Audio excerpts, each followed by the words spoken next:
Good evening. I call it to order the meeting of the Columbus City Council for January the 18th, 2022. Welcome, everyone. At this time, I would like to ask the Reverend Nathaniel Houston Sr., the President of the Northeast Mississippi Baptist State Convention, to open our meeting in prayer. Reverend Houston is with us on Zoom.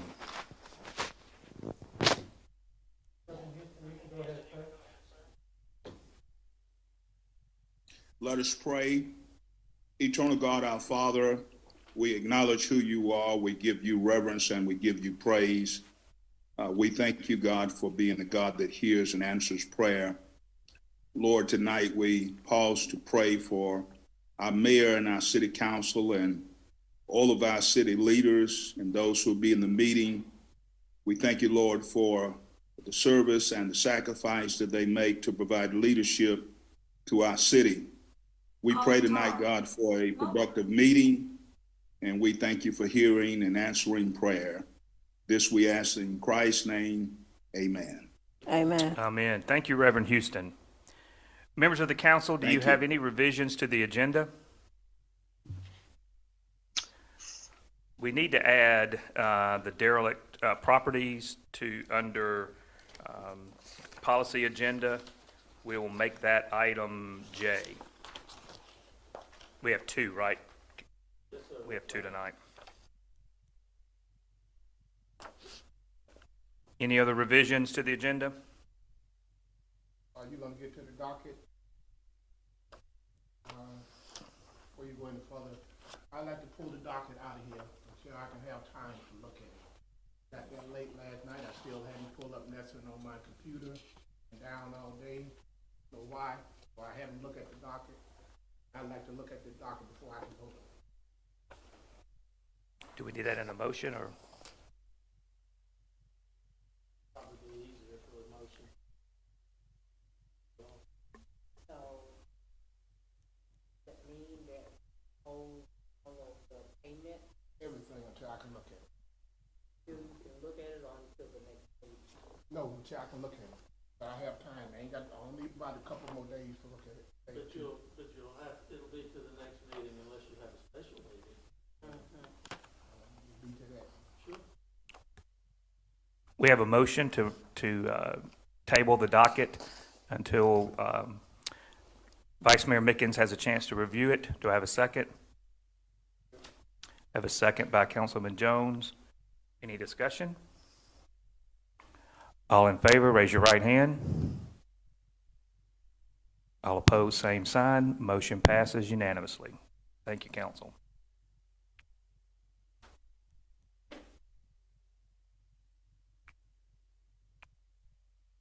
Now it's time to look and approve the minutes of the previous meetings. Do we have any corrections to the minutes of the previous regular meeting, which would have been January the 4th?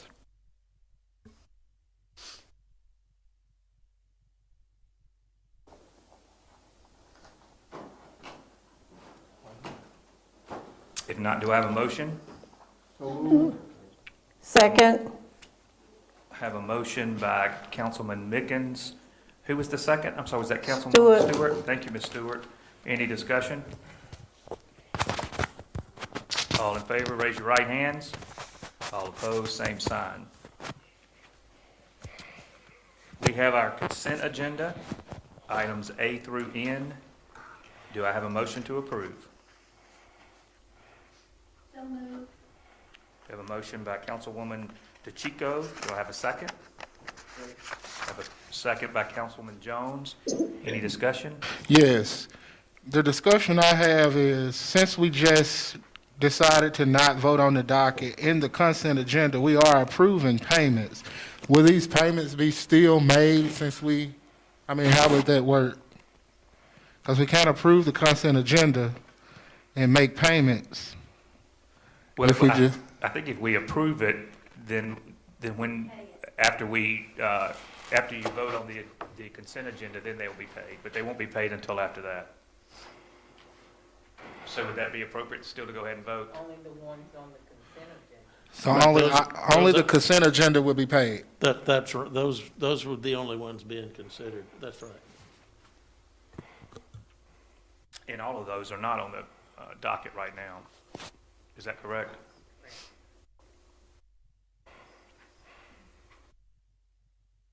So where was I? Did I have a second? Any more discussion? All in favor, raise your right hands. All opposed, same sign. Thank you, council.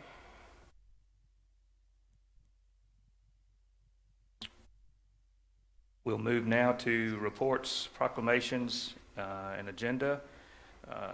At this time, do we have any comments from members of the city council?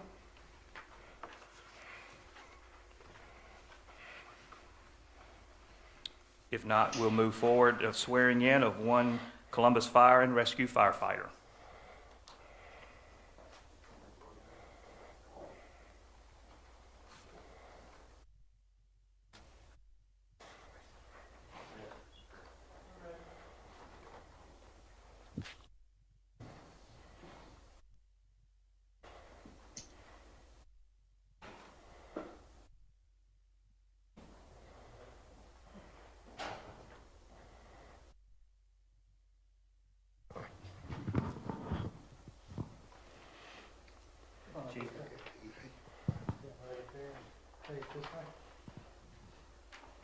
Thank you. If you could raise your right hand. I state your name. I, Murphy Buckner, Do solemnly swear do solemnly swear to faithfully execute my duties to faithfully execute my duties as a member of the Columbus Fire and Rescue, as a member of the Columbus Fire and Rescue, and do so with honor, and do so with honor, integrity, integrity, dedication, dedication, and diligence. and diligence, To support the Constitution and laws of the United States of America, to support the Constitution and laws of the United States of America, the Constitution and laws Constitution and laws of the State of Mississippi, of the State of Mississippi, the Charter and ordinances the Charter and ordinances of the City of Columbus, of the City of Columbus, and the rules and policies and the rules and policies of Columbus Fire and Rescue. of Columbus Fire and Rescue, To defend and protect our citizens and their property to defend and protect our citizens and their property to the best of my ability, to the best of my ability, from fire from fire and all manner of harm, and all manner of harm, for which my training and skills may allow. for which my training and skills may allow, To conduct myself at all times to conduct myself at all times in an honorable manner, in an honorable manner, benefiting the trust and confidence placed in me benefiting the trust and confidence placed in me by those I serve by those I serve and those I serve beside. and those I serve beside, And and to faithfully endeavor to uphold to faithfully endeavor to uphold the dignity of the fire service the dignity of the fire service in memory to all in memory to all who have served before me, who have served before me, and with respect for those yet to serve. and with respect for those yet to serve. Congratulations. Thanks, sir.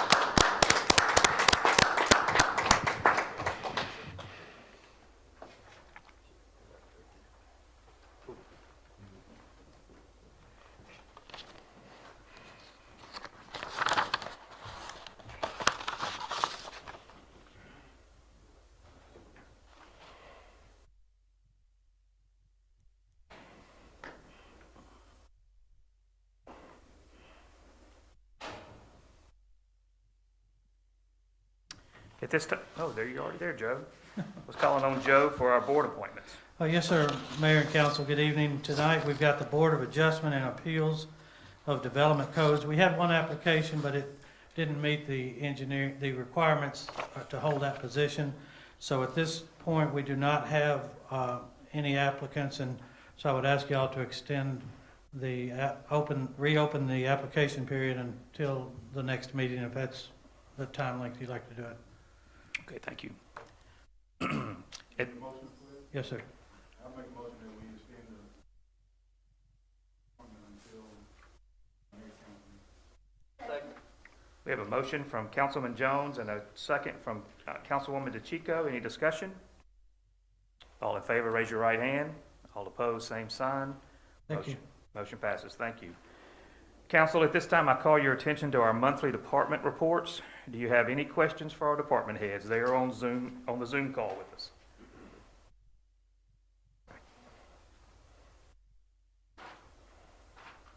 Chief?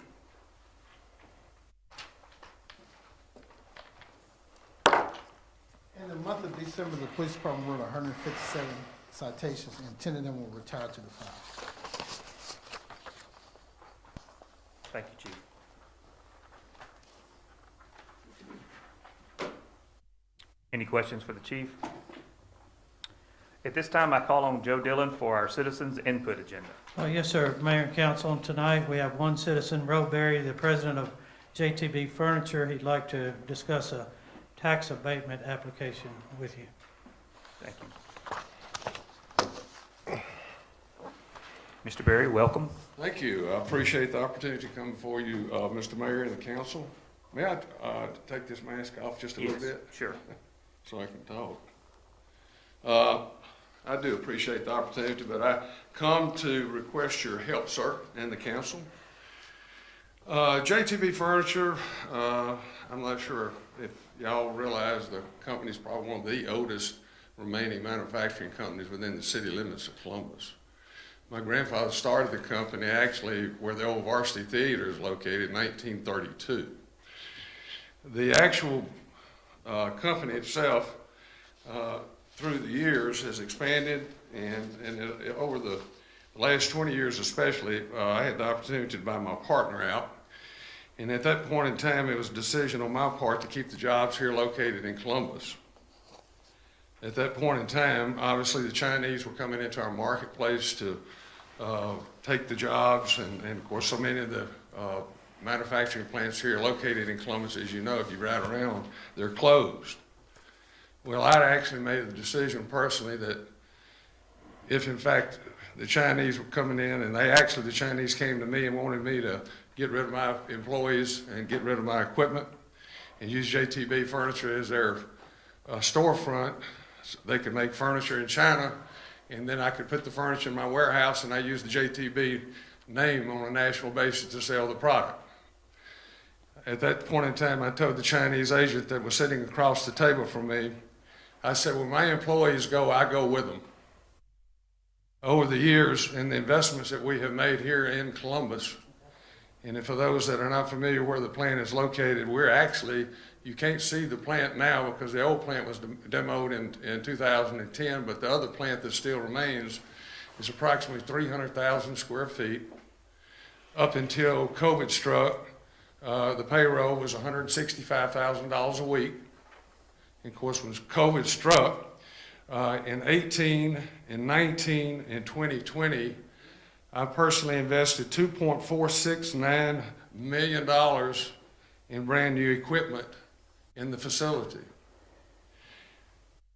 You know, a lot of people probably question why I have done what I have done over the last 20 years at Johnston Tom Bigby Furniture Company, but I think there was one reason that, I don't know if y'all know a 50-year employee named J.B. Petty. Y'all know J.B. Petty? You know Mr. J.B.? You ever heard of Mr. J.B. Petty? Mm-hmm. Mr. J.B. Petty used to tell me, he says, you've been picked out to be picked on. And I really didn't understand what he was telling me all the years that he was at the plant. But when you see the faces that are out there on the factory floor, and you understand the environment of which we all have been under, not only under the COVID, but going all the way back when the Chinese came into our marketplace in 2000, the American workforce has been under tremendous strain. And of course, the only way to survive the Chinese coming into our marketplace was to re-equip. And Johnston Tom Bigby, and most folks probably don't even, because we've always kind of flown under the radar, but in 1979, JTB had 1,300 employees. We were the single largest North Mississippi single shift employer. At the point in time when interest rates went to 21%, we developed a hospitality hotel division in the company, and we service chains like Hilton Hotels, Marriott Hotels, IHG Hotels, and pretty much every hotel you've probably stayed in somewhere along the line. You probably have stayed at JTB's, or in JTB's presence as far as our furniture. I think the thing that today and the way the world is turning, and the thing that I'm asking y'all to do today as far as the abatement, last year we paid $155,000 in property taxes. Over the last 20 years, I think they gave me a total in a ballpark figure of $3.5 million worth of property tax, City of Columbus property taxes. And now I've got to make some hard decisions. The $20,000 or $19,500 worth of an abatement on this equipment purchase of $2.469 million that I ask y'all to approve would be an indication of your support, not only of an industry that's almost 100 years old, but the people that actually work on that plant floor out there. And I would love to invite you, because I know there are a lot of people that are actually kin to people that sit on this council. But I would like for y'all, at your pleasure, to come and be my guest and to view the plant, to review the equipment that we've actually purchased, and to see where the future really is in our industry. And like I said, if in fact it's an indication to me in a very small manner that if y'all approve this, I will continue to fight for my employees, and I will continue to try to keep my business open. And I do request that from this council. Thank you, sir. Thank you, sir. Do we have any questions from the council? I have one question. How many employees that you have at the plant now? Right now it's 100. Okay. Prior to, well, before COVID, the So back up the microphone, please. oh, I'm sorry. Let nobody can hear you. Prior to COVID, the payroll, we had about 165 people on the payroll. And the average salary for these employees? We're on an average of $12.95 if you put the benefits in, but they're already, of course, obviously with the local competition that's in the marketplace right now, it's going to $13 to $15 an hour. But we're a union shop, and so right now we're actually getting ready to negotiate a new contract. And we've been a union shop since 1973, Carpenters and Joiners Union. And our company is one of about 3 left in the entire United States that do what we do, manufacturing furniture. So you're not at 165,000 a week anymore? Not presently, but we're hopefully headed back. If we're going to turn the company around, now's the time we've got to do it. And that's one reason I'm here today, to ask for this reprieve or abatement. So the abatement is for 10 years, or is it just for, how long is it for? He asked for exemptions for how many ever years are left from the Right. date that he acquired equipment, and he acquired the equipment in 17, 18, 19. 18, 19. So some of it will yeah. be 7 years, some will be 8. That's correct. and Other be 6, am That's I right? correct. I think that's I believe right. that's correct. 6, 7, 8. But it's how many ever years remaining from the next year after the equipment was bought. Okay. So for the current years, you've already paid those taxes in? Yes, sir, I have. I make a motion that we go ahead and grant JTB Furniture their tax abatement. Second. We have a motion from Councilman Beard and a second from Vice Mayor Mickens. Any discussion? Yeah, I just want to speak to Mr. Beard. I know this company, Johnson, have been a big help to where I'm from Knoxville County. And I got some calls from a lot of my, not constituents, but family and friends that supported you here. And I know that the company have saved a lot of families down there. You employed a lot of people, put a lot of food, water, bread, and whatever on people's table and clothes on their back. And on behalf of them, I just want to thank you that we can keep you in the city. We don't need to lose no more company within the city. We lost Seminole, a whole bunch of more, and we don't need to lose Johnsontown, baby. And I appreciate that. And I want, through the years, when you work, and I've actually been affiliated with the company all of my life, obviously, but when you work with a group of people that just need a hand up, and that's the thing that was, when I made the decision to buy the company, I knew the Chinese were coming into the marketplace, but our workforce they always had the will, but they just had to have somebody just to show them the way. And I probably had the finest group of employees that's ever been in any workforce in the state of Mississippi or in the United States. But it's just the willingness on all of our parts to make a go of it. And I appreciate you, sir, for taking this approach and giving me this abatement. Thank you, Mr. Mayor. Any other questions? And I did work there for 8 months, in 1980. Which department? I ran the machine. Okay. Okay. Mr. Johnson, I just wanted to say I had a lot of family that worked at Johnson Tom Bigby. Yes, ma'am. My biggest thing, you said you have 100 employees. And that's 100 employees. If we can help you save the company, that would not be out of work. And hopefully, by us helping you, that you will find a way to go from 100 back to where you Well, are. that's our intentions, and that's what we pray for, and that's what we strive for every day. And this COVID deal has been a little bit different deal than any of us, and we've all been affected by it. I mean, there's not anybody that hadn't been affected. But I can tell you, it's worth fighting for, and I appreciate y'all recognizing that, and thank you for y'all letting me have this opportunity to come before you. Well, And thanks I for would having love to enough come courage see to it. come and ask. Thank y'all. You should. It's I would love to come see it. I tell you what, and come have, we'll break bread, okay? I got you. And I like to eat. Well, I'm coming for a new piece of furniture. Well, it'd be my pleasure to have everybody, y'all come out and be our guests, because it is. And I'll tell you a quick story. And this is the prior Mayor Smith came out, and Robert and I have known each other for a long, long time. And when he walked through the plant, and of course, this is pre-COVID, and he saw a lot of folks that he went to church with. And a lot of these guys, until you get out there and see the faces and really see the effect of what we're talking about, I mean, it really does do your heart good to see folks they're great people. They just need a little hand out and a leg up. Thank y'all. Thank you, Mr. Berry. Thank you. Appreciate it. Okay. All in favor, raise your right hand.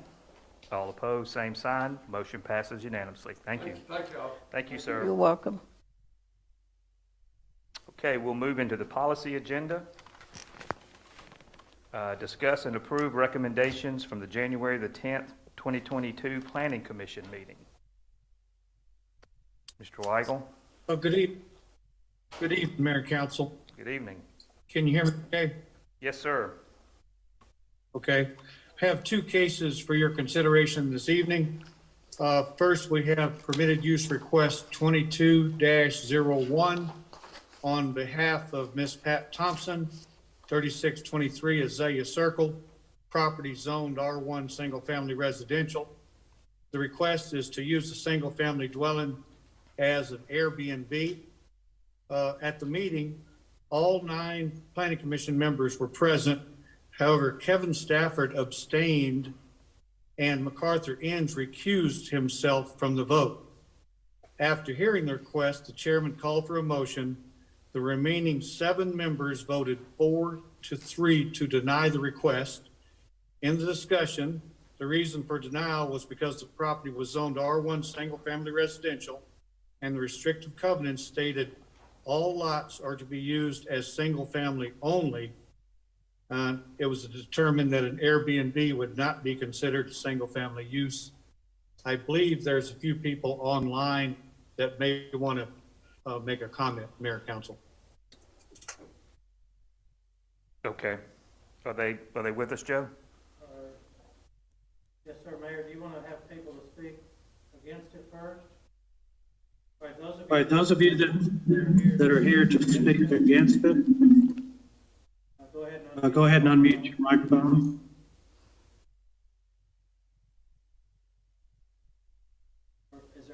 Is there anyone? JD, kill the house for just a second, please. Okay. Is there anyone here that would like to speak against this item?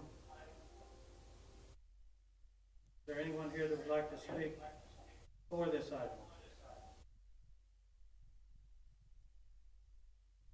Kenny, were you expecting anyone?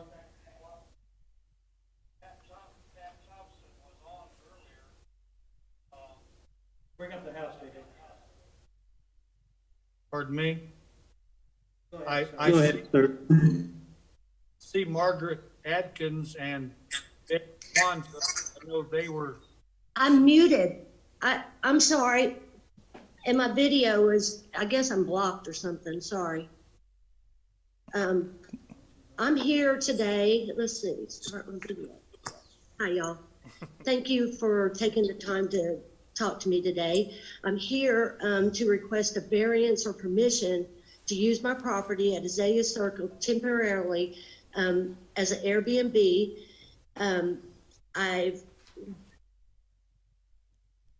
Before I engaged in this, I first asked the city, and I did not get the answers I should have, and I found that the place I called was uninformed, and I can't find the information very well online. Since then, I've had the meeting with the planning committee and was made aware about the covenant, and I went in and changed my listing to a single occupancy family rental only. That way I won't have people that are from different families or groups of strangers. As to the concerns of my neighbors about the people that would be staying here, all the guests are vetted through the Airbnb platform. I have a two-night requirement before a guest even comes here.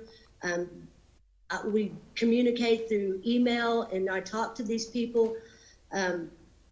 They require a very large deposit to ensure that these guests are real respectful of my property. Both the guest and the host both review each other. The guests want their money back, so they do what they have to do to get it. Columbus, doesn't have a lot of tourists, but the guests I'm expecting are like visiting family or military family, or they're moving here. I recently had someone request to stay for 54 days till their house closed. My home and my job is in Birmingham.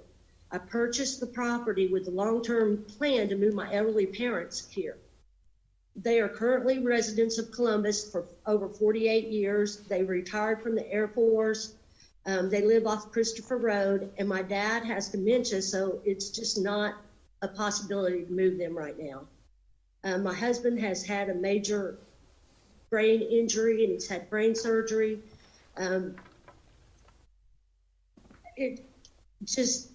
We're currently living part-time here at Azalea Circle, part-time in Birmingham. The short-term plan is to rent the house out with no more than 1 or 2 a month to help me with the expenses to maintain the 2 houses. I'm willing to do whatever it takes. I've changed my listing, stating fixed single-family unit only. I've added rules about the leash laws, the quiet time, single families, and the number of guests that they're allowed. I can add or modify these rules any way necessary. Kenny has been very helpful from the beginning, and he led me to believe there wouldn't be any problem, but it's kind of gotten bigger than I thought. And I do have a few reservations that I took for March and May for local graduations. Both are family units from other states. I asked for permission to follow through on these reservations so these families can come to my clean, safe home for graduation with their family members while they're in Columbus. I asked now because Kenny told me the voting was irregular, about the irregularity, and I thought maybe this will have to go back to them. And if that's the case, I need to do something about these families that are planning to be here for these graduations. I don't want them to be in a hardship like I am. That's why I'm asking for this variance, even if it's for a limited time. I thank you all for your time, and I appreciate it. And any questions you might have, I'd be glad to answer. Mayor, Council, Yes. I believe I see Miss Whirly Bird on the line. Yes. I know she called me and wanted to be included. I saw Miss Bird appeared. She's coming back. Okay. Council, do y'all have any questions? Jeff, what's your thoughts on that legally? Well, I guess really the single-family use to me, it really doesn't make a lot of sense that it would be single-family for a day or two in an R1 district, but I think it might be smart to consider what other municipalities have done and for us to get a comprehensive ordinance in place for where you want to allow that and not. But they're all over the map. I think Oxford doesn't have any restriction whatsoever. And on game day, there are folks making a killing renting to sports fans up there in Oxford. And then I'm not sure, but I don't think Starkville has a big, tight restriction on it either. I know they tried one time. They did. I know they talked about it back and forth, but I don't remember what they did. I don't think Down in they- Ocean Springs, there are only like 2 dozen they'll give for the whole city. It's just all over the map. It's not so much a legal question as a policy question. But here, you have restrictive covenants in the neighborhood that say it's for single-family use only. And, So if they rented it to a single family for 2 weeks, then it wouldn't be a problem. it doesn't seem like it would violate single-family use if you rent to a single family, whether short-term or long-term. It's in my ward, Well, and let's hear from Ms. Bird first, since she want to speak, and then we'll Yeah. make a motion on what we want to do. it is in my ward, and I've heard from over 50-something residents there saying, I think the one time that it was rented to someone, it did cause some concern because somebody's dog was running wild. There were lots of cars in the neighborhood. And it is, single family, and it would violate the covenants. And I'm speaking for the residents of that neighborhood. The ones I've heard from are against it. I have not heard from anyone that said, Jackie, please make sure we have this. Everybody said, we don't need this right now. We have older residents. It's a very established neighborhood, and it would be not a positive thing for them. So what would you do if a single family had a dog in the neighborhood running around? Well, that dog just happened to be mentioned. I'm just sure. saying, what would be the difference? though? Yeah. That's all I'm saying. I'm just looking at it from both ways. But we'll hear Ms. Bird. Yeah. Want to hear Ms. Bird first? Yeah, we probably need to We hear got Ms. a Bird first. person want to speak. Ms. Bird, probably need to hear her first. Ms. Bird, would you like to speak? Good evening. I'm Corley Bird, and I am a resident. I live at 3620 Azalea Circle, so my house is just diagonal from the property in question. The problem I have is that we're a residential area. Nothing about that is commercial. So when we're talking about strangers coming into the area for a day or two or a week or so, it causes a hardship on the rest of us. We're nervous. We're older people. A lot of us are a little bit older in this section.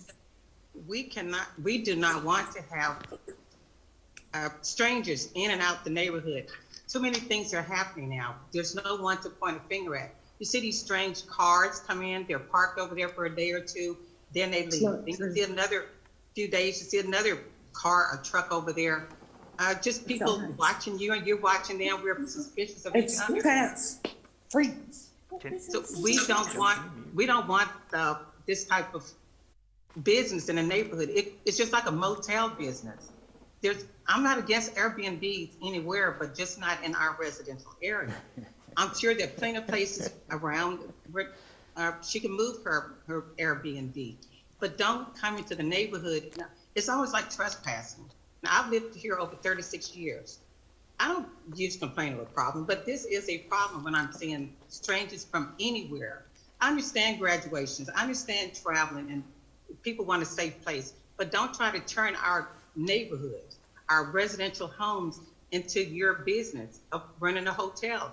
Anybody can rent that house. I mean, I'm sure you do a bet.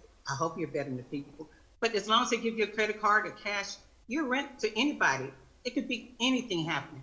We can't point a finger because you can't guarantee who's going to be in that house. You may rent it to one person, that person might help someone else. She could sublease it. I don't know, but I would just be against trying to rezone it for commercial, not even with limited use.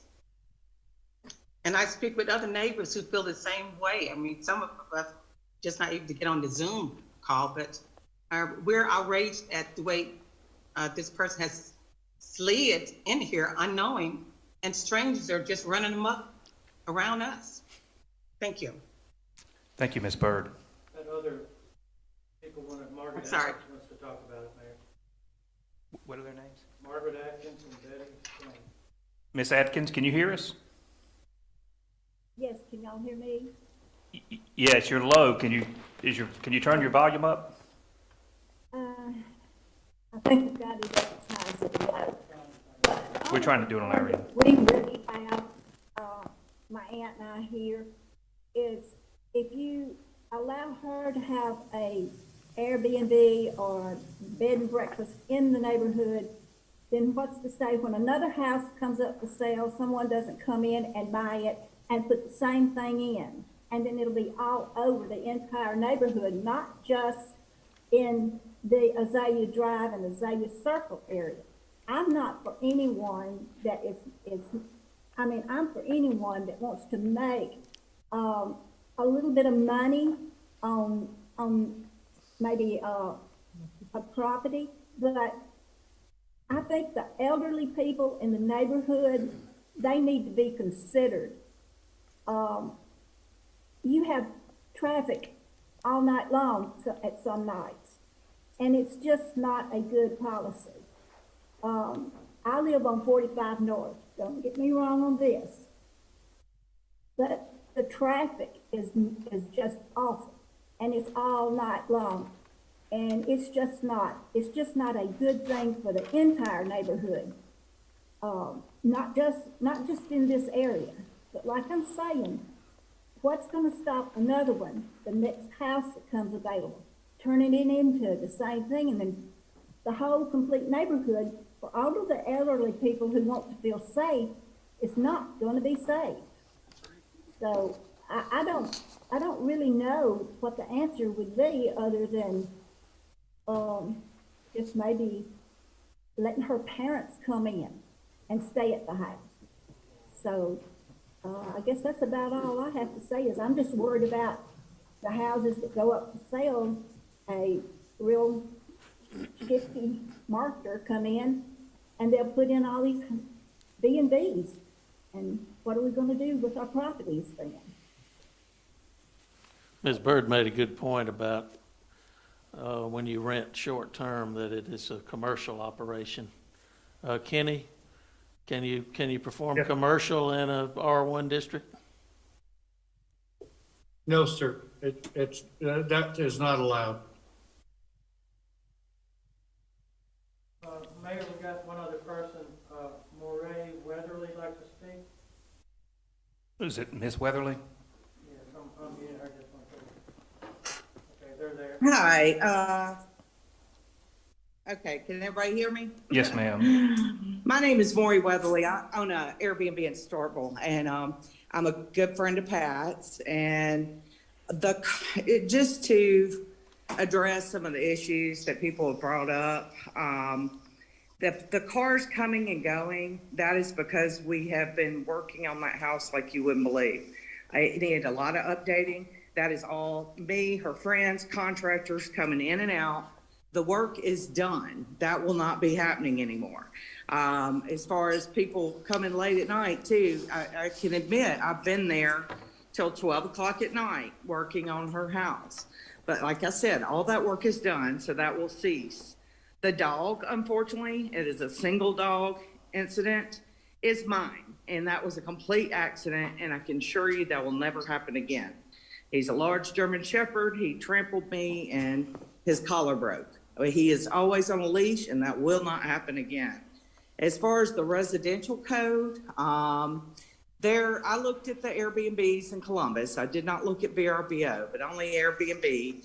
I stopped at 10 homes, but there were about 10 homes that are in R1 areas. So Pat's is not the only one. There are several, and I'm sure these other neighborhoods have covenants as well. So I just want to bring that to your attention. I think it's unfair to discriminate against Pat when there are other people doing the same thing.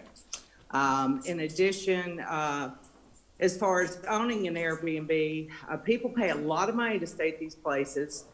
They put up a significant deposit. That's a minimum $500. They are extremely respectful of the property because they want their money back, as Pat said earlier. She's only rented the house once before she was made aware of this, and she's got future rentals coming. But I can assure you, I've owned one for over 5 years, and I've never had a single complaint from any neighbor, nor have I had any damage done to my property or neighborhood. And I want to thank you for your time. That's pretty much all I had to say. Ms. Weatherly, are you in Starkville? Yes, I am. Are you related to Charlie Weatherly by chance? Yeah, Keith, this is Maureen. That's what I thought that was you. It's been a long time. Good to see you. Thank you. It's me.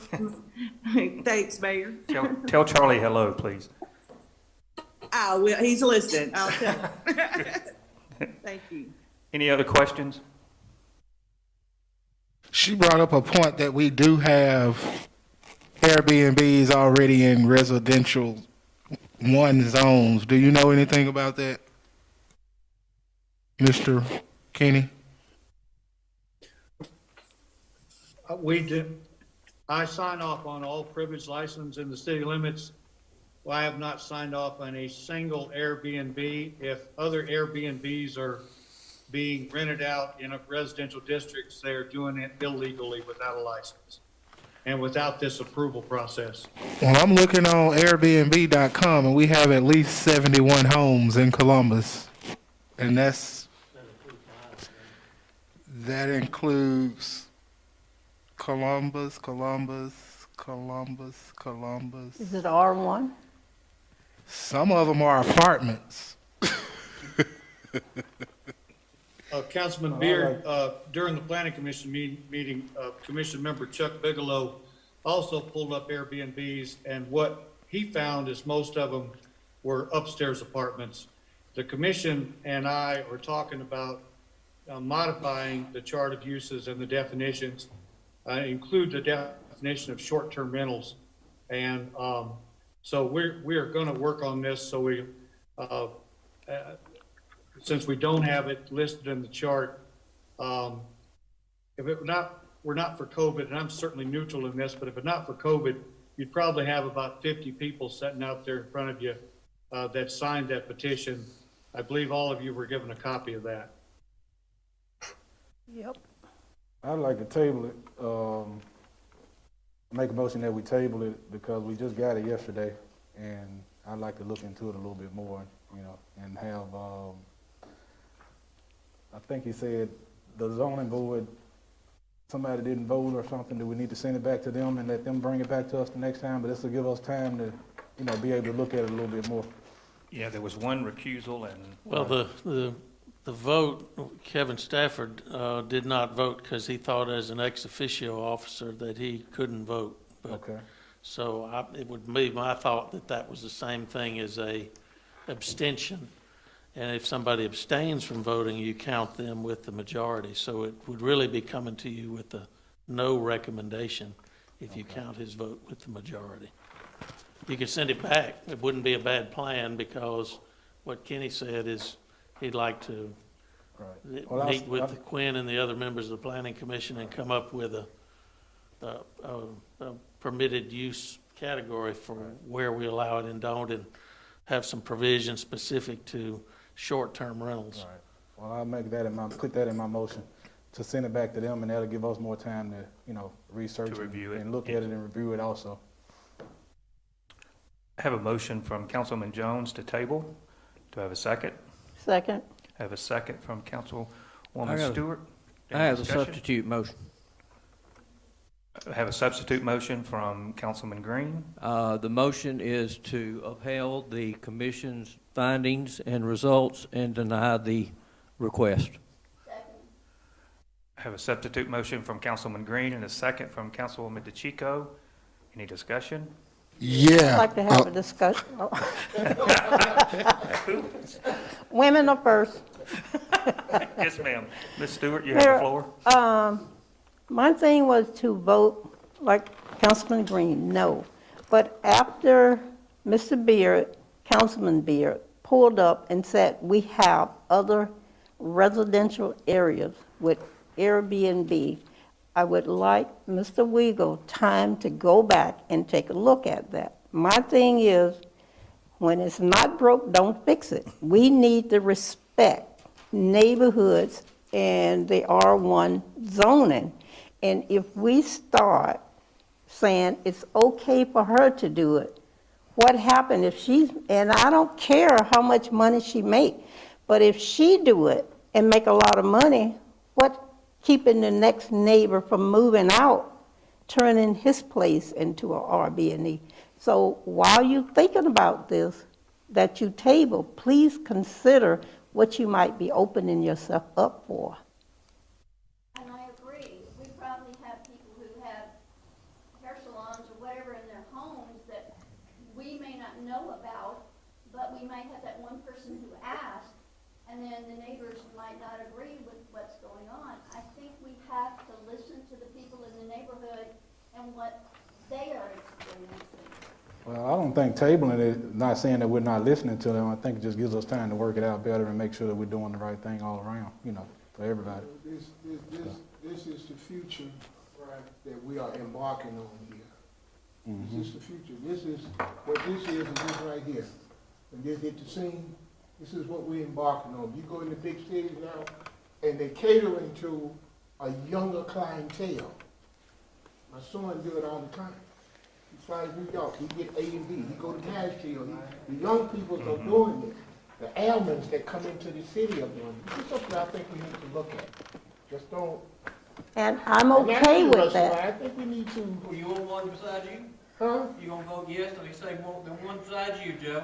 Hey, Airbnb, you gonna vote yes? All I'm saying, I didn't say, all I'm saying is, it's a growing industry.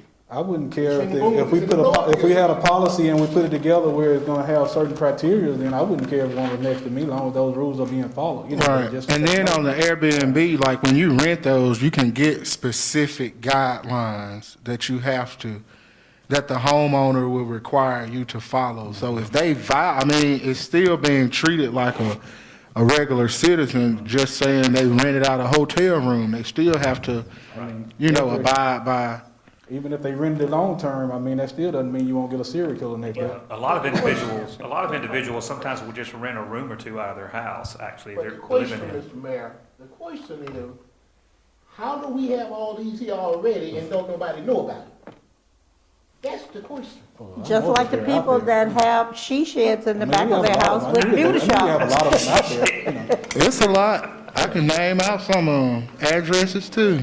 Yeah. Well, and what I was saying was that there are a lot of individuals across the country who do this, and they live in the houses and they rent out a room or two in their house as an Airbnb. So it is a growing industry. Okay, we are on a substitute motion with a second, and we're at discussion. All in favor of the substitute motion, raise your right hand. All opposed, same sign. We got to vote. Oh, no. Who's opposed? Opposed, the same sign? Yeah. Mr. Mickens, are you voting? You oppose or you vote for it? We're voting on the Rusty's, Councilman Green's substitute motion. So the substitute is saying what? Don't put it there. All together, not to Just to deny it without looking into That it. neighborhood said we don't want it, and I'm gonna have to respect the residents of that neighborhood. And I get it, like I said, I'm on both sides, but when you look at a lot of these names on here, they're duplicated, they're the same signature, so we don't know if these are residents that signed it themselves or somebody that went out and did it. But a lot of them are duplicated. I just don't think it would hurt the table until we have a chance to look at it. Was to send it back and look at it and, okay, so you're voting against his, okay, so the motion, It ain't for or against. It's just Right. Okay, the motion is 4-2 against. So now we're back to Councilman Jones's motion to table, to send it back to the committee to gather more information on how we're handling Airbnbs in Columbus. Is that correct? Yes. And do we have a second? Second. Oh, I'm sorry, Ms. Stewart. Yes, Ms. Stewart, second. Any discussion? Yes, One more thing, and I Ms. would like to know that Mr. Weigel, those places that are coming up on Google, can he give us some insight in why they are listed as Airbnbs? What he said a minute ago was that they hadn't submitted an application for a privilege license, so they're operating illegally. is But if what- they're operating illegally, we need to find out because they're not paying taxes and they're not being fined. We can't just say, oh, it's not registered, walk away. Oh, you're right. We have to bring closure to that. Yes, ma'am. Any other discussion? All in favor, raise your right hand. All opposed, same sign. Motion passes 4-2. Thank you. Thank you, citizens, for being here tonight. I think, Mr. Wiggle, you have a second. Council, next we have permitted use request 22-02 on behalf of Shakita Gould Jefferson, 342 Sylvan Road, property zoned R1 Single Family Residential District. Request is to allow a child daycare. After reviewing the site and hearing the request, the chairman called for a motion. All members voted to approve the request as submitted.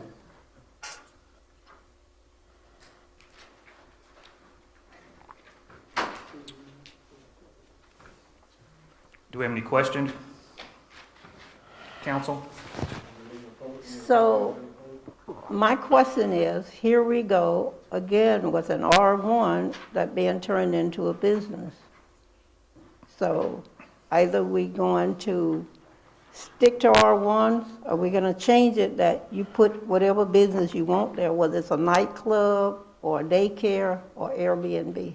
Well, they sent out to all the citizens in the neighborhood to now speak up if you do not want this in your neighborhood. And apparently, was there just not enough, or was there any opposition to this? In the chart of uses permitted that the Mayor and City Council adopted in the R1 district, unlike an Airbnb, which is not listed at all, in the chart of uses permitted in the R1 district, daycares are allowed as long as you go through this process and receive a planning commission recommendation and Mayor and City Council approval. So was there any opposition when you sent out surveys? None whatsoever. And there again, you're listening to your neighborhood. And I move that we approve because that was the recommendation of the commission. Second. We have a motion from Councilwoman DeChico and a second from Councilman Green. Any discussion? All in favor, raise your right hands. All opposed, same sign. Motion passes unanimously. Thank you, sir. Thank you. We'll move on. Discuss hiring a lobbyist to represent the city. Councilman Jones? Yeah, and it come to my attention that the redevelopment board had hired a lobbyist, and paying them $30,000 for one session. So I was thinking that, as a city, we should have representation also. So I would like to look into, hiring a firm, and really I think that, we should be hiring them for the entire city, not just one, the redevelopment authority hired them. I agree. So I would like to look into, hiring a lobbyist to try to bring money back to the city for all of our, things that we need. Yes, I know there are a lot of cities that are using them now. I think Starkville's been using one for quite some time. Yes. The question is, do you want to research it, or are you making a motion that we do this? Well, I'm making a motion that we hire one, upon getting information, but I would like to. To start investigating, yes. Yes. Okay. We have a motion from Councilman Jones to look into the process of hiring a lobbyist for the city. Second. Have a second from Councilman Beard. Any discussion? My discussion is this for this year, next year? No, for this year. Because we hire somebody, we again looking at dollars and budget, so. Well, I think that we can afford it. We just sold a building out there. We just sold the one up, the lot downtown, you know, so I think that we would have it. And this would be a before. contract too, this wouldn't be, Right. this wouldn't be a position with benefits, correct? Correct. Yeah, Okay, contract. So this motion is just to get the process rolling, not to Yes. approve this. Correct, and I would like to do it as soon as possible and Yes. try to get one down now since session is in, you know. yeah. Any other discussion? All in favor, raise your right hand. All opposed, same sign. Motion passes unanimously. Thank you, Councilman Jones. Discuss boards that we appoint in the city coming before the council to update us and the public on a regular basis. Yeah, and that leads to, you know, redevelopment board, the light and water department, any executive person over those departments should be coming to us on a regular basis, giving us an update and giving the public an update also. So I'd like to make a motion that we start having those entities come, you know, whether it's once every, you know, couple of months, 3 months or whatever, but we determine that period and discuss that and, you know, they come in front of us and give us updates and how they moving the city forward, you know. And they can also tell us, you know, because we appoint those boards, so it also, they can tell us whether, you know, these board members are actually coming to the meetings or, you know, whatever. And how often they're meeting, like, I don't think the tree committee has met for quite some time, I've heard, Right. so. Exactly. Second. Second. We have a motion from Councilman Jones and a second from Councilman Beard. Any discussion? All in favor, raise your right hand. All opposed, same sign. Motion passes. Discuss approve fixed base operations FBO agreement for Straight Up Aviation LLC for Columbus Lowndes County Airport. So moved. Second. Have a motion from Councilman Beard and a second from Councilman Green, who sit on that board. They're sitting on the board, so they were quick to vote on that one. Any discussion? All in favor, raise your right hand. All opposed, same sign. Motion passes. This is good. Enterprise Fleet presentation from Chief Shelton. And I believe we have somebody on Zoom, don't we, from Enterprise? Right, this is, the Lowndes County Sheriff's Department, Sheriff's Office brought this idea to me, and I think the county has adopted this program. I looked at it, and it sounds feasible, and it's something that will work. We do need police cars, and we do need a way to maintain them and to shut them out and get them back in. So, this is a good presentation. It sounded good to me, and I think it's something that we can work with. We don't have a lot of money in our budget for cars, but however, there is some money that we're gonna take and buy 4 cars with. However, if we can work this plan, if it's something that's acceptable, we can get more money, we can get more cars for the amount of money that we're gonna spend for the 4 cars. So I'll let, Chief Sidwell is the guy that's gonna be doing the presentation. Hey, Keith? Mr. Sidwell, can you hear us? Can you hear us, sir? Board and community leaders. And I believe you might already have this presentation slide deck before this, so I don't want to take up too much of everyone's time, but I do want to just highlight a few different areas, and the first being that government entities are being faced with having to do more with less, and even changes every year. And so what we've been able to do is really take that and improve the fleet, where we were focusing on for the police department was to go from holding vehicles until the wheels fall off to ever having a vehicle over 4 to 5 years. And ultimately, the financial impact is that it's not going to cost anything more than what you're currently spending on the fleet on average historically, but it'll actually reduce your overall cost. So from a financial aspect, we're going to see a positive result that we've been able to show that by working with other police and entities in Mississippi, along from a soft dollar cost, being able to improve morale, safety, recruiting, image, things like that. So take a lot of the administrative burden off of operating the fleet. And what we did was we looked at the current fleet mix of vehicles, the current age, the types, the aftermarket, and we put together a plan that would replace the current fleet over a 4-year period. And I'll go ahead and share my screen. We put together, and one aspect of this is you as a government entity are uniquely positioned to really benefit from implementing a shorter cycle, and to the resources that we have on the enterprise side is the largest privately held fleet in the world.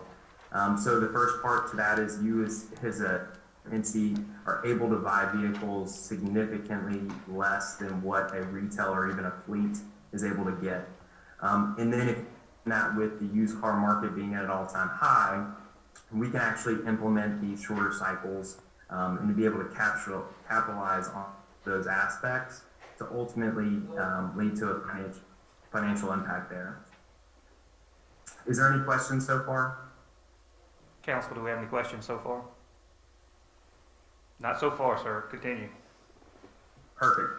So part of this is customize the fleet strategy any different way. There's no right or wrong, and every entity that I work with is completely different in terms of what works best for them. So after going and sitting down with the police department and walking through every number, looking at historical spends, looking at maintenance dollars, resale, acquisition costs, we put together a plan that allows them to replace significant amount more vehicles each year. So in this 10-year, this model that you're looking at looks at a 10-year model or 2 full cycles. So where the first 5 years is replacing the current fleet, and the second 5 years is to show sustainability of those being cycled. Now this is going to change a little bit each year based off of the market, based off of manufacturers, but you're actually going to have a team that sits down with you, puts together a recommendation on what should you do over the next 12 months, along with looks at how well did you do last year compared to this year. But we're going to adjust this each year. But this is completely customizable, your budget around your goals.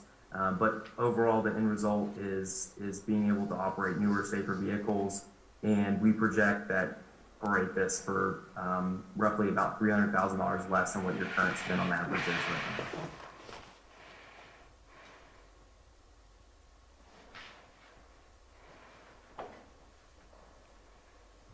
Any questions so far? I have a question. How long a commitment is this on our end? Is this the 5-year commitment, and then at that point we can decide if this is still the best option for us, or how long are we committing? So there's no long-term commitment to the partnership. So you as a government entity, when you acquire a vehicle, your acquisition cost is actually less than the resale. And so for some of these vehicles, we actually recommend a 1-year cycle because you're able to basically capture more in resale than you paid for the vehicle in net zero cost. So you're not in a commitment to where you have to hold on these vehicles. Ultimately, you decide, hey, we don't want a partnership. There's a couple different ways of either getting rid of them and then replacing them outside of enterprise, or to pay off the remaining balance if we were to fund the vehicles, which ultimately that's what we recommended, just because we're able with less instead of tying up capital dollars by paying cash or self-funding vehicles. But there's not any long-term commitment with. There is appropriation clauses or non-appropriation clauses within the agreements that allow you, if it is not in the budget for the next year, to get out of the vehicles.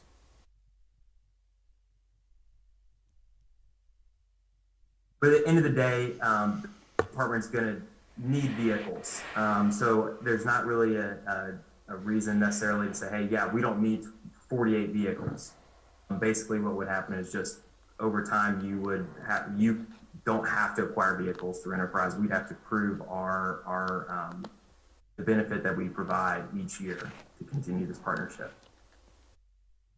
And this is not lease purchase financing, is it? So we can fund vehicles anyway, whether that's some government entities want to pay cash, some want to have a lease purchase, which is what most entities end up doing, because a lease purchase, or another term would be an equity lease. You're able to do more with less and tie up less cash flow on a depreciating asset. So if you know you're going to replace a $30,000 vehicle in 5 years for, let's say, $20,000, well, instead of tying up that $30,000 on day one, you can set it up to where you're only funding the portion that you're using, and that allows to improve cash flow. But at the same time, you have complete flexibility, and we can customize this any different way when it's funding. But I will say most entities utilize an equity lease because it allows them to do more with less, along with gives them all rights of ownership and 100% decisions on the fleet. So that was a no or a yes? In long story short, yes. It is an equity lease that we're showing here, or a lease purchase, but it doesn't have to be. We can fund vehicles anyway.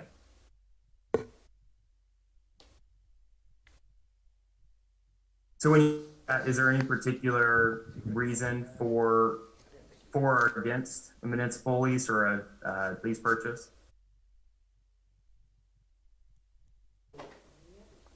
Could you repeat that again, sir? Yeah, was there any particular reason asking about the lease purchase? I think we were trying to determine, I didn't think so, but maybe that is what you were recommending that the city do? Is that what you're doing, like with the sheriff's department here in Lowndes County as well? Correct. Okay. The reason I asked the question, if it's a lease purchase, I'm a little concerned whether we have to put out for bid the vehicle separately from the financing. I haven't looked at that lease purchase law in a while, in the public purchase law, but we just need to make sure if that's what it is that we do it correctly. Well, the good news is that you're not the first one in this that it would be entering into a partnership. We work with probably 10 to 15 other municipalities in Mississippi, and they have a due diligence process working with the DFA. Lowndes County has been heavily involved making sure they go through that process and put together a very comprehensive RFP to address those concerns with bid laws.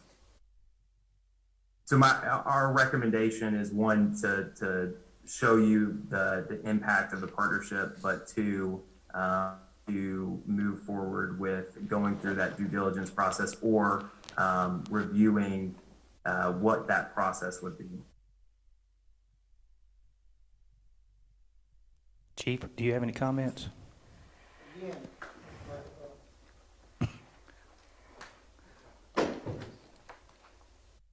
I'm concerned that we'll be able to take this money, and again, like I say, there's no long-term, we take our money and get the best cars for our money, and then if it's something that where we need to stay out, but I'm like, council, I don't want us to get stuck with paying for something that we're not gonna use, but do we need to replace all the fleet, so at a point in time when we get enough sufficient, instead of getting all brand new vehicles, we can get enough to keep us sustained, because once we get them newer vehicles and keep the maintenance up on them, they're gonna last a little bit longer. Because what we're looking at is we run cars, some cars run 24 hours a day, every day for 365 years. And that's a lot of mileage. We got cars now with up to 300,000 miles on because they run all the time. But this will be a way for us to put in some new cars, take out some old ones, and keep the fleet going. And again, it will help improve morale, which is something that we need. It also make the city look better because one of the first things that people come into the city is they see the police. We're the ambassadors. We're there. And they're looking at old 80s model Crown Vic with two mismatched fenders on it. They don't say, well, again, but this is something that other agencies are using. The sheriff department is doing it. They're replacing their vehicles, and their agencies also. And at one point, we tried this before, and it didn't work. But again, I think we're at a point where we can take and we can put in as much in as we want, or go as far as we want. It's just up to us on how we want to do it. And of course, we would do the due diligence to make sure it's done right, bidding process is done right. But I think this would be a good thing for the city of Columbus, and maybe we can expand it out to other departments. But right now, the police department is where the need is. If you just take a few steps out here and go out that hall, you'll kind of get an idea of what we need. Some of the cars without hubcaps, and it just looks bad. But again, you made the comment, we tried it before and it didn't work. Why did it not work? What was wrong with it? It wasn't anything The wrong. with police chief recommended it and the council didn't think it was a Support it. good plan. But it was not with like It this type wasn't- of It policy. wasn't because it wasn't a good idea. And how many vehicles do we need in a fleet right now? Okay, right now, currently, that quote we gave, how many vehicles we were looking at replacing, Keith, the first year? 14? Roughly. Yes, about 14 vehicles. Okay, and so state contract price for them right now is about, what, Ms. Pat, 26? Right, so then we're looking at another 4,000, so when we buy a car, we just bought a Dodge Charger right now, we bought it down, we pay for the car, say 26,000, then we're gonna have to add another $5,000 in it, because we gotta put blue lights in it, gotta put radios, gotta put a screen. So again, these vehicles that we will get from them, they will already come with the equipment on it. The only thing we have to put in is the radio. It'll come with the equipment, it will come already painted. All that other aftermarket stuff that we have to do to the vehicle will already be done.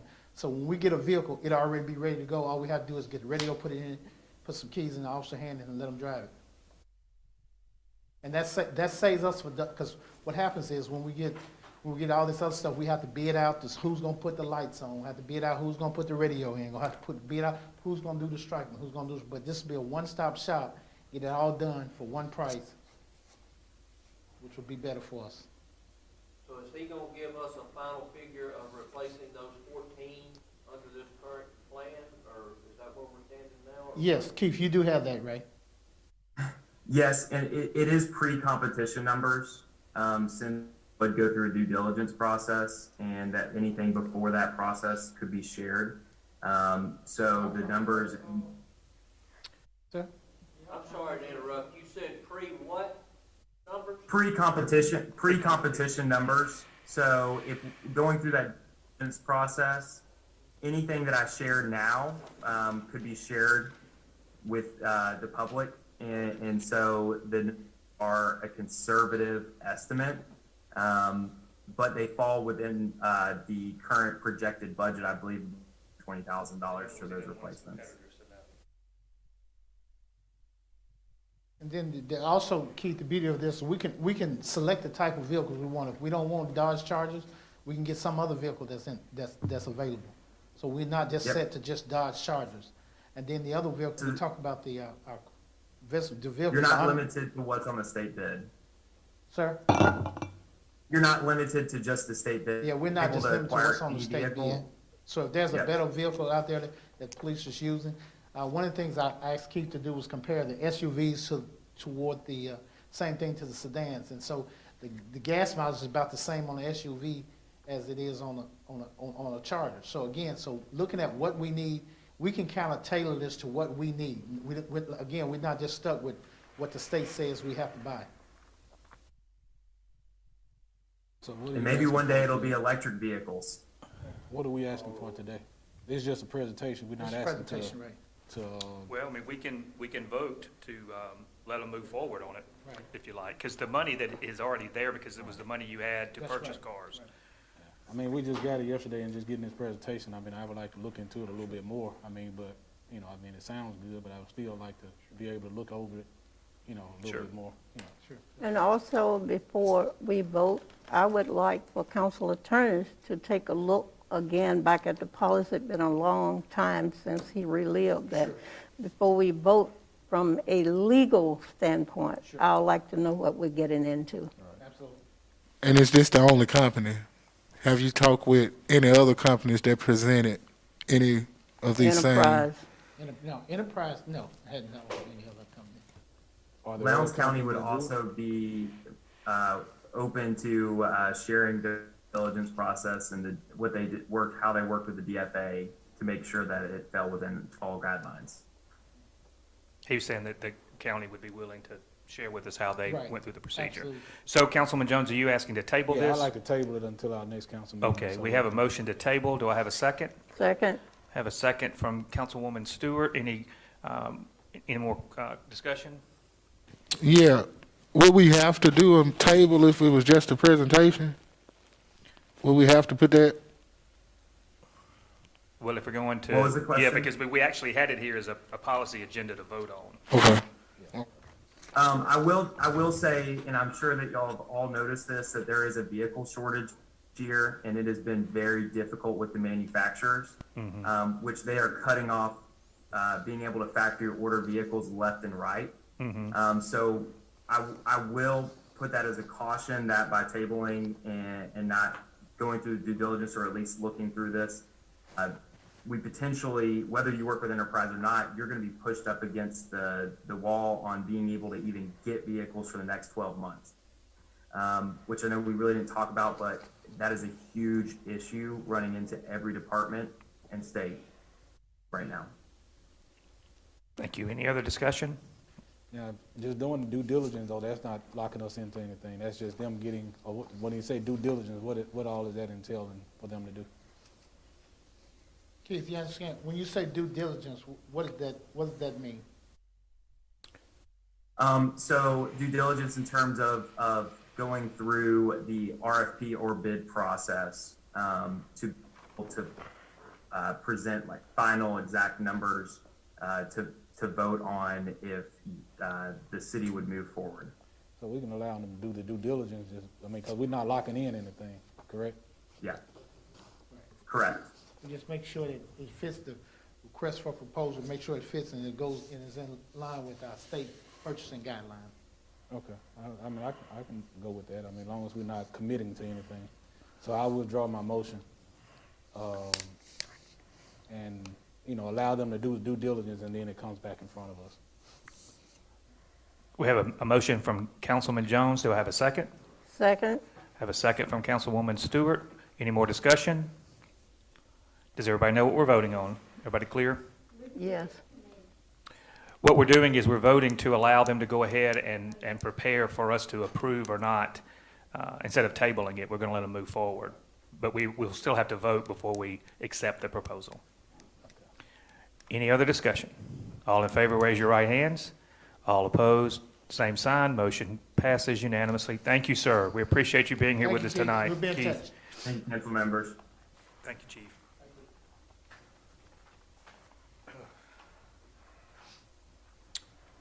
We need to discuss and approve the applying for the MDWFP Recreational Trail Grant for a nature trail in Probst Park. So moved. I have a motion from Councilman Beard and a second from Councilman Green. Any discussion? All in favor, raise your right hand. All opposed, same sign. Thank you, council. Discuss and approve Blue Cut and Military Road Traffic Study and Conceptual Design Plan Proposal. Would y'all like to hear from Mr. Stafford? Hey, Mr. Stafford, how are you? Hey, Mayor and Council, good evening. If y'all remember a couple working meetings ago, we discussed ways to get the Blue Cut project south of 7th Street moving forward, and we discussed using the use funds in order to get plans to the table. And so what this is, I told you at that time I would put together a proposal that would feed that approach. And so what this does is a couple things. One, it is going to go ahead and do a study of the two intersections. I went back and looked today. I was surprised. It's been 10 years since the two intersections, the one at 7th Street and one at Military and Blue Cut, were upgraded. And so it's worthwhile to look now how traffic patterns have changed. And so we can make immediate recommendations on how to upgrade the timing of those signals so that they operate most efficiently. Secondly, the biggest thing is the design aspect of this. We talked about at that meeting that it was about a $1.5 million approach, but what we'd like to do is also this study will tell us whether or not military really needs that double left turn lane off of Blue Cut, and are there other ways to tackle the project, but also get the project to the shelf, if you will, so that we can have real cost estimates, real impacts to utilities identified, and then a real plan to move forward and go after funding. There will be a lot of funding coming through our DOTs and Federal Highway Administration. So what this proposal does is takes that all the way through the conceptual development and cost estimate phase long-term to plan what will be done south of, this will be from 7th Street all the way to the 82 bypass along Military. So that's what this proposal will do. I'd be glad to answer any questions. Can we use the use money fund? Yeah, so our discussion, working meeting was to use the use funds for this approach.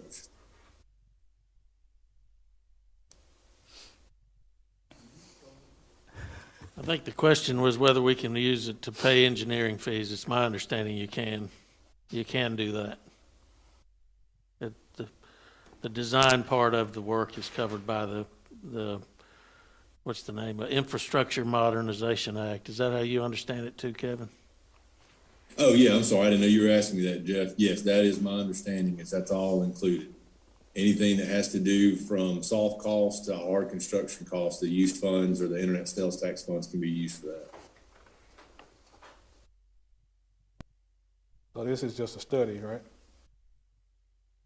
Well, it's a study on the front end for the traffic, the signal optimization of your signals, the two intersections, but then also this will take a full survey of the corridor along Blue Cut and Military so that we can tie down all the right-of-way and the roadway improvements, which will help identify.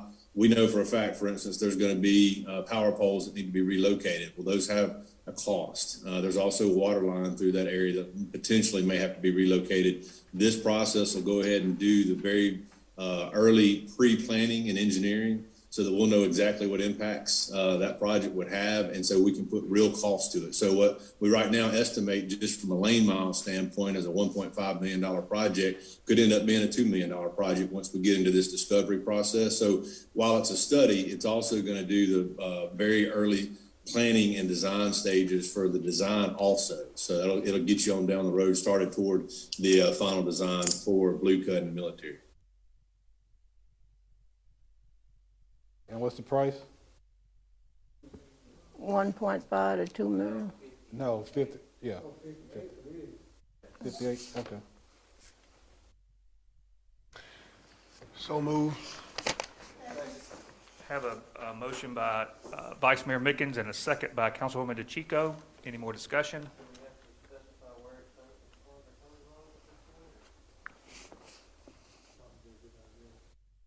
What, I couldn't hear what he said. What did he say? Just where the funds are coming Do from. we need to specify that this is coming from the use funds to pay for this survey?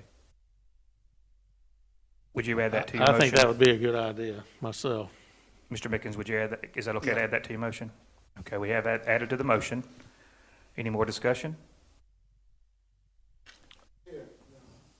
You sure? You did say there were several grants that we will be able to apply for to complete this project, correct? Because I don't want to go into it with a high expectation that we're going to get some in the end and we don't have the money to do this. Right, and that's exactly why I didn't bring y'all a proposal to design the entire project. I think that would be irresponsible of y'all's funding, which is what we discussed at the meeting. This is just to get you out of the gates. Obviously, to design the whole project would cost a whole lot more, but I think you can find grant funding that will help offset those costs. So what this is going to do is give you a respectable project that you can put before all of our legislative leaders to go after grant funding opportunities. So this will get you to where what we have, we're confident in moving forward with a kind of a, for lack of a better word, shovel-ready project that all you have to do now is go after the funds to whether they be state or federal funding. And I think there's going to be opportunities in both arenas to get some significant dollars that would be able to go after grant funding for a project like this. But this will basically show those legislators that you've done your homework on the front end.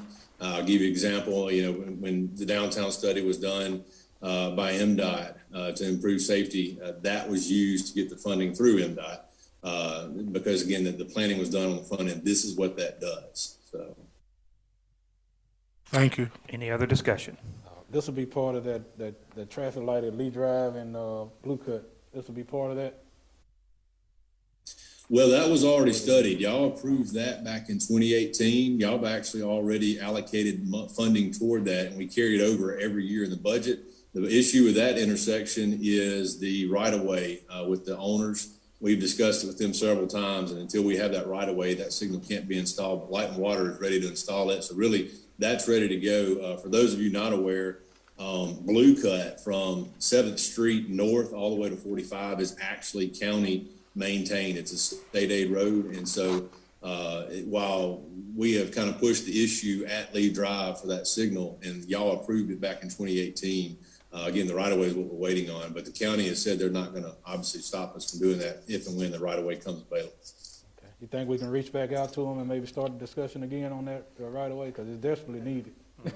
It is. Yes, sir. I reached out to them before Thanksgiving, and the McCarty's, Rucker and Francis McCarty live in Atlanta. And so they said they would like to, again, meet face-to-face, and they don't come to town very often. And so Ruckers, who I spoke with around Thanksgiving, he said that it would be in the new year before they got back here, but he would let us know when they came back to town. So we have, so to speak, reinitiated that conversation. Okay, thank you. Any other discussion? All in favor? Raise your right hand. All opposed, same sign. Motion passes unanimously. Payment application number 10 to Walters Construction for road paving project. Amount of payment $484,116.84.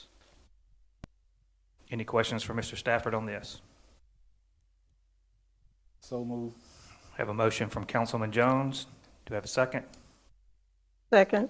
I have a second from Councilwoman Stewart. Any discussion? Yes. So this 484,000 will be subtracted from the docket as well as items from the consent agenda before we approve all those new things. Will there be any additional things added, or will it just be this one docket minus those things? Can we make sure? So like when we vote on the next one, if it's the next council meeting to have two dockets, please, that reflects that those things that we voted on today be like highlighted or something so we can see. Because we're still voting on at least $700,000 worth of stuff, I want to say. I believe Mrs. Stafford got it to us in time to put on the docket. Right, it is on this docket.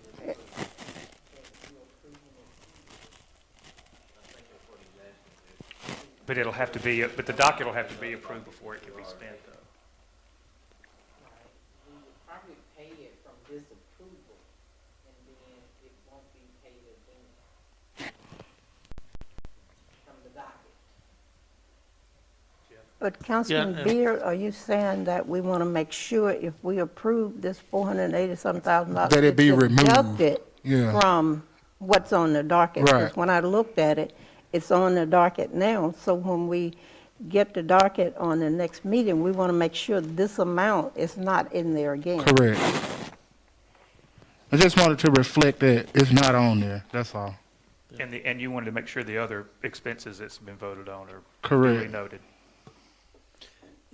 I agree with Ms. Mitchell. I don't see any reason why they can't be paid now that the council has approved the payment. Even though they're not showing on a docket, they approve them specifically item by item in the meeting. Yeah, go ahead and pay it. I just want to make I know sure. what you're saying. I want to make Mr. sure it Stafford. doesn't appear again. Mr. Stafford, could you update us on where we stand on wrapping this project up? Is this, 2 weeks. there you have more work to do and we have more payments to make, or where we stand?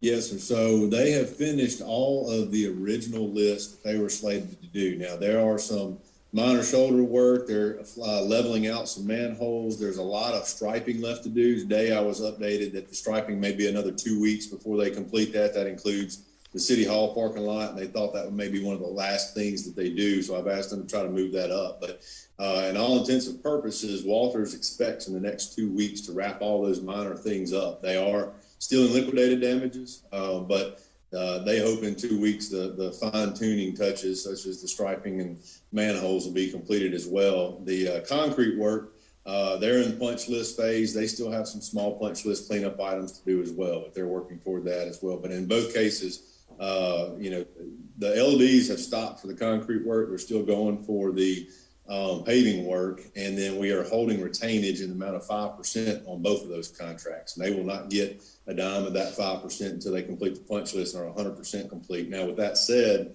both underran in budget, and so there's money left, bond money available to be spent.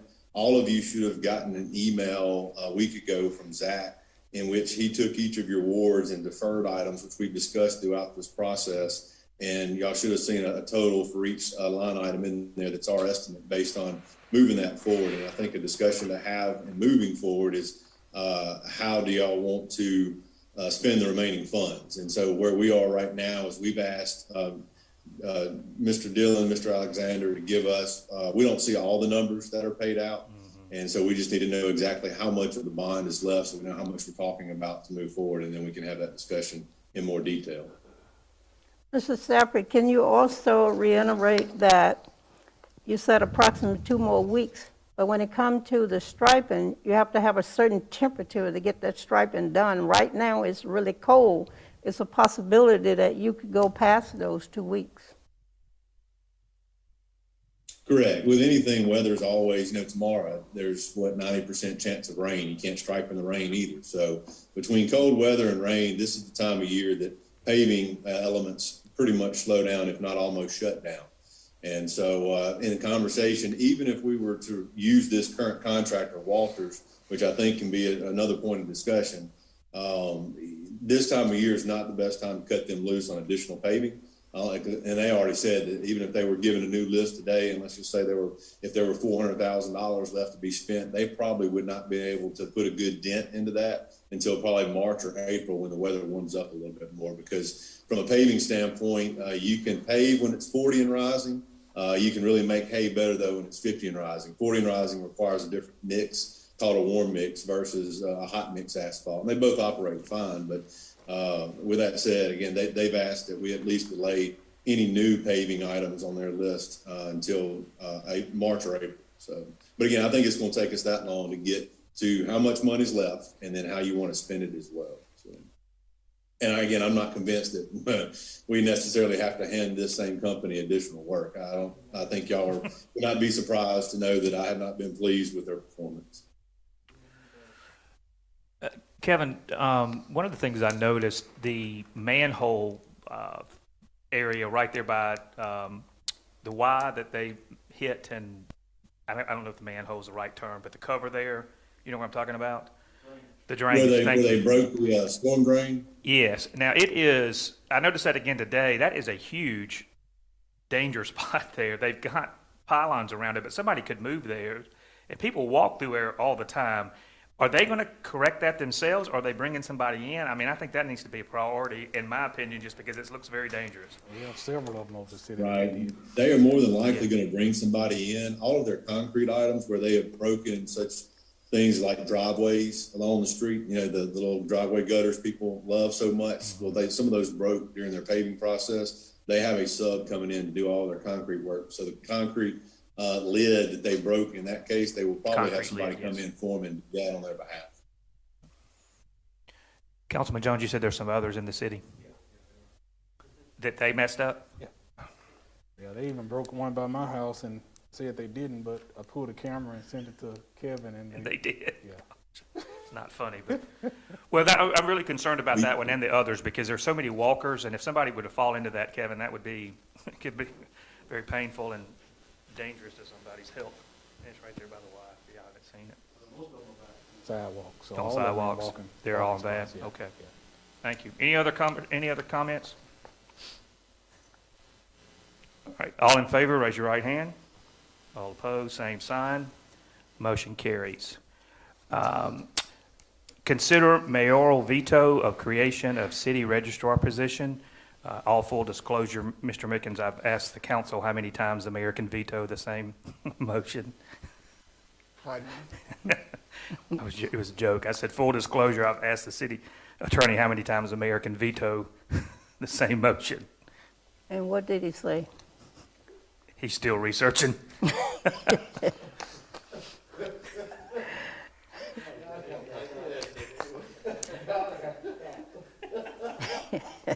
That was just bringing a little levity to the conversation.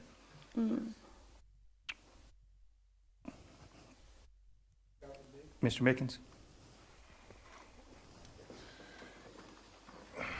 Yeah, looking at this, especially over the past week, with Ms. Jones being out and really nobody there to handle the calls from 911 really, I think this person can help out in their position, and I think that was a prime reason to put someone in this position and get their position back. Well, and where I would differ on that is we have several other clerk positions in the city hall that can answer the phones when necessary. I've not had any complaints from anybody about not being able to get through that call. I've talked to the folks at Public Works, and they said, while Ms. Jones has been doing that job, the work is much better than before. My argument on this is that when you have someone that retires in a position and you can move those duties to somebody else, then it's good to be able to do that. The county has shown how that can be done, and other municipalities have too, where that you have a leaner staff, but still carrying out the duties appropriately, and you can use those funds for raises in other positions or adding positions that are more important.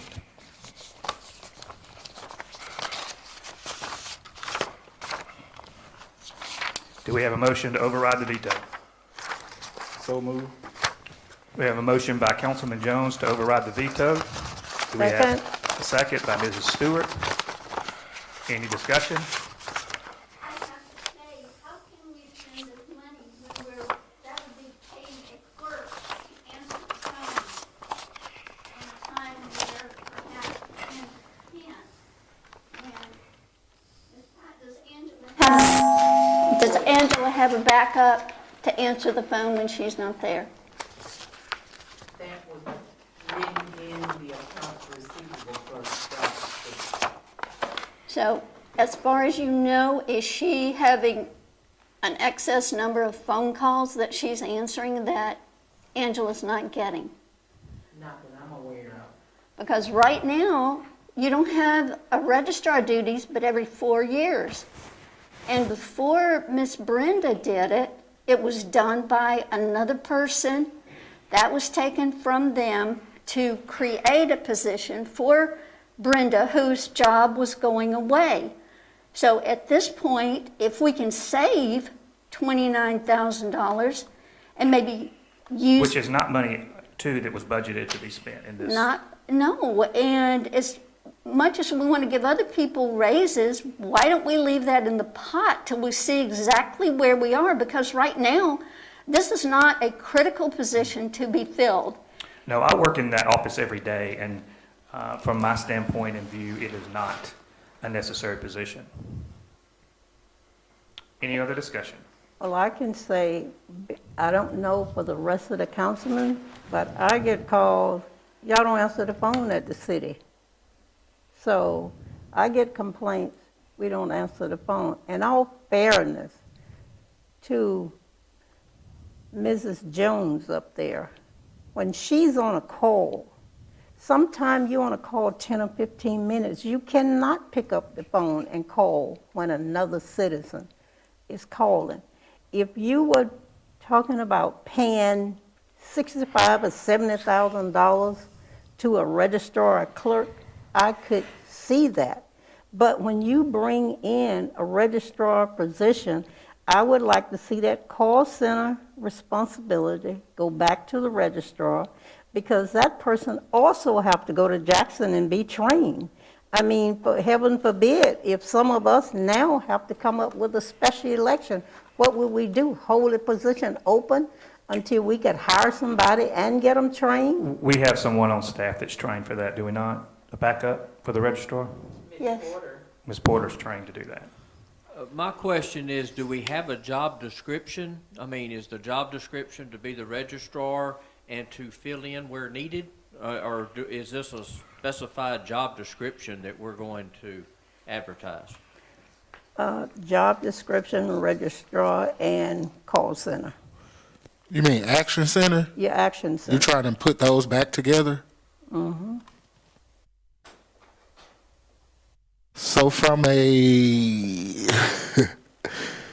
HR standpoint and a legal standpoint, how would we merge a job that we gave to someone else back to the original?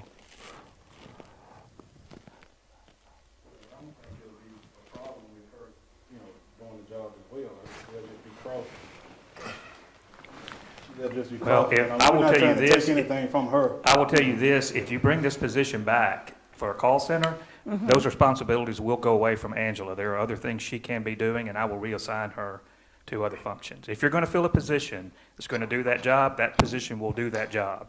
And Mayor, Yes, ma'am. I can understand that, because if you remember, when you hired your executive assistant, that was one of my concerns, because if she's going to be obligated to taking care of the needs of the mayor, she got more responsibility already than she's being paid for. Yes, So Yes, you did raise that concern. that responsibility should go away from her. My argument is that she's doing that job well, better than before, from the folks that I've talked to. I know that you and a few other council members have said you've gotten phone calls that couldn't get through. I've not had any of those. In fact, the majority of the calls I get is how quick she answers and how great she is on the phone. So, I mean, you're going to hear that about any department not answering the phone on a timely manner. I don't think you can use that as an argument for this. But what I am saying is, if the council chooses to go back to create a position that I did away from to try to save the city $17,000, and I wanted that in the mayor's office so we could stay on top of that, because there seemed to be a lot of problems before. If you vote to bring that position back, then yes, I will reassign her duties to some other things, because I think that's a duplicate that we don't need. Well, technically, Well, if the council, don't you- If the council votes to bring it back and the council says she's still doing it as part of her duties also, then that's what she'll do, but, we can vote if we want. I think you need to give Angela a little more time, and we don't need a registrar for 3 more years, and we do have a backup now. I don't see the urgency in doing this decision immediately. Right now, we have other positions that we have to fill that I think are more critical. I think this is something that can wait. I disagree. Ms. Porter was there and she was a backup, but she was not the registrar that could just take on that full load. Heaven forbid, hopefully, there don't have to be a special election or a runoff or something that comes up. We have a motion on the floor. Any more discussion? Is this the motion just to overthrow, or are we creating? We've already created it, we just overturning the veto. In the But she meeting, stated about combining. I believe Mr. Mickens' original motion that got vetoed was to create the registrar position with call center duties. Is that not correct?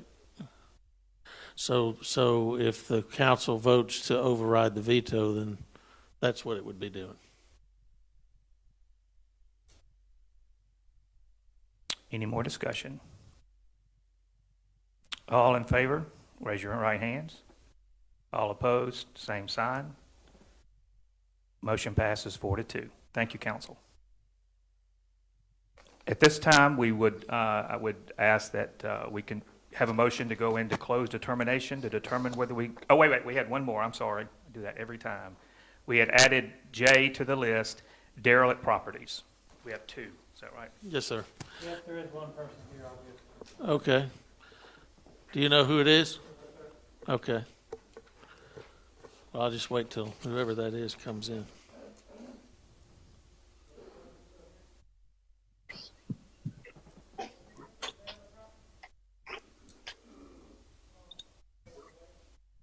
Sitting in the dark out there. It is dark out there.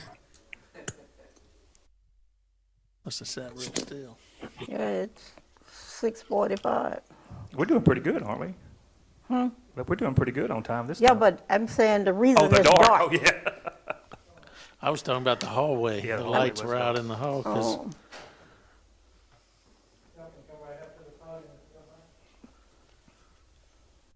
Good evening. Good evening. Thank you for being here. Could you state your name to the mayor and city council, please? Eric Green. Eric Green. Yes, sir. 705 15th Street North. Yes, sir. As I understand it, Mr. Green, you have a house on that at that address that has been burned?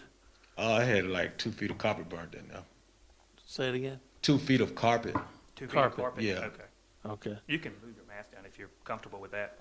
You're okay. And so, do you agree that the property is in violation of our building codes and needs to be rehabbed? Yes, sir.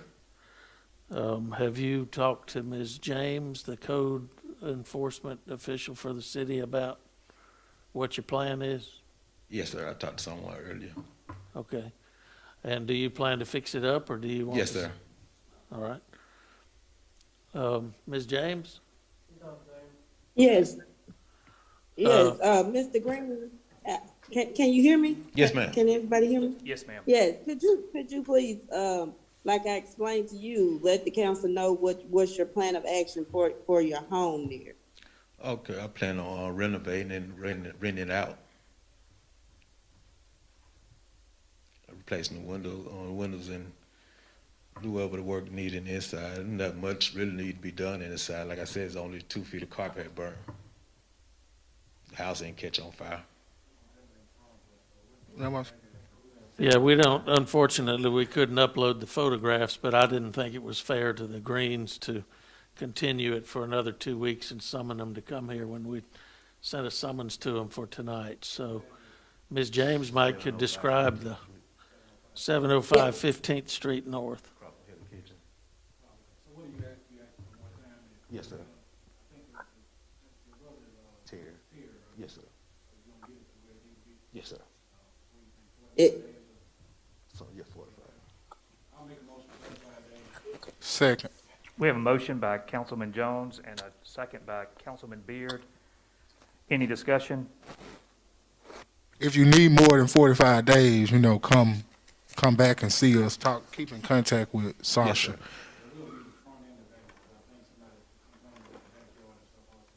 Okay. Yeah, yeah. Mr. Jones, in the past, we've had complaints about the yard as well. And, I know it was some windows out in the home. So if like he said, you're giving him 45 days, like I said, he needs to, I know he did take out a permit in the past. Any work that he needs to do, he needs to come and get an extension on that permit as well. It's 6:49 p.m.